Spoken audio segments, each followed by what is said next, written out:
Okay, so have you ever read that first chapter of a book and you just think, "Whoa, I need to know what happens next." Totally. That was Culpa Mia, chapter 1 for me, totally hooked. Right. And the cool thing is we're using a podcast episode as our kind of source material today, so very meta. Yeah, it's like an audio guide for a book. It is so cool. Okay, so one thing the podcast host mentioned that I thought was really interesting was just how well, right off the bat, the author nails this, teenage angst. That feeling when you just want to, roll down the car window and scream? Oh, yeah. That's Noah in the first line, right? Just that image of her messing with the window in her mom's car. It's such a small detail, but it puts you right there in her headspace. Yeah, and it's a great example of that idea of show, don't tell. We're not just reading about how Noah feels. We're seeing it through her actions. Exactly. And speaking of feeling things, how about that line? 11 months, 3 weeks, and 2 days to go before I turned 18. Oh, I remember that. Ugh. Haven't we all had those countdowns at some point in our lives, though?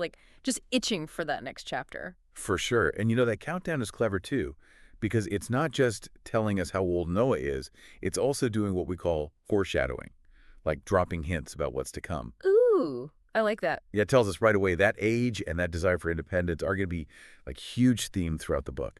And oh boy, does that roller coaster start right away, especially with her and her mom. That line where she basically says she has to put up and shut up with her mom. Ouch, a little too relatable, even if I'm not a teenager anymore. So good, right? Mhm. It's raw, it's honest, and I think the author uses dialogue really well here because you notice how short all the sentences are between Noah and her mom. Yeah. It creates this kind of staccato rhythm. It just Yeah. builds this tension, you're right there in the car with them and you can feel the air crackle. It's like a masterclass in showing conflict through dialogue. Yes. And then just a punch to the gut, we get that quick mention of her parents' divorce. And it's not some long, drawn-out flashback or anything, just this quick thing.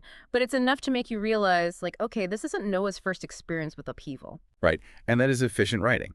The author doesn't waste any time. Yeah. They trust you to kind of fill in the blanks. We don't need a ton of details, just that one line about the divorce. It speaks volumes. And it leaves you wanting more, right? What happened between her parents? How did it shape her? So subtle, but so powerful. Absolutely. It creates this air of mystery. You want to uncover the full story, and that's a great way to keep readers hooked. And that mystery just keeps building when we see how Noah reacts to this move, right? She's not just sad about leaving her friend, she's defiant. Oh, absolutely. That line, I still can't understand why you won't let me stay. My heart broke for her a little bit. Right. You can just feel her desperation. She just wants some control over her own life. And this move just represents this complete loss of that. Yeah. And she's fighting against it so hard. It's like that classic coming-of-age struggle, wanting independence but also feeling trapped. Yeah, she's screaming, this is my life too, and no one's listening. Exactly. Especially her mom, that whole thing about, oh, I want to enjoy my daughter before she goes off to college. Yeah, on the surface, it sounds kind of sweet, but in context, it just felt so tone deaf. It's like textbook dramatic irony, right? Mm-hmm. We know things that the characters don't. Totally. We can see both sides of it, the mom's intentions and how it's hitting Noah.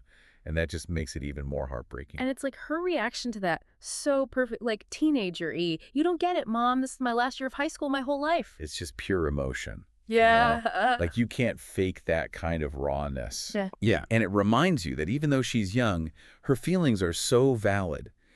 This move is a huge deal for her. Huge. Her mom sees this as a blip on the radar, but for Noah, it's her whole world. Yeah. And then the way the author ends the chapter, it's bam. The fact that she would give up literally everything, her trophy, her friends, fail her classes just to stay put, wow. Right. It's not just about what she'd give up. It's about how much this clearly means to her. It raises the stakes for the whole story. This isn't just a teenage hissy fit. This is serious stuff. And you're left thinking, how does someone even begin to cope with that? That is the question. And that's what makes this first chapter so good. It just grabs you, throws you into Noah's world, and doesn't let go. It's like she's standing at the edge of a cliff, and we're just waiting to see which way she jumps. That's a great way to put it. And that's what makes this first chapter so effective. It's not just setting the scene. It's about making you feel something. Putting you right there in Noah's shoes. It's true, yeah. It's I don't know if you've ever been watching a movie and you realize you haven't like take in a breath in 5 minutes because you're so caught up in it. Oh, yeah, totally. That's what this chapter felt like. Like I was right there with her. You've got that conflict, that intrigue, the character development, all these things that pull you in from the very first page. It's really making me appreciate like the art of writing on a whole other level. Hmm. So as we kind of wrap up this deep dive on Culpa Mia, is there like one big takeaway, would you say, that our listeners should be thinking about? For me, it really boils down to the author's ability to create such a strong voice for Noah right from the start.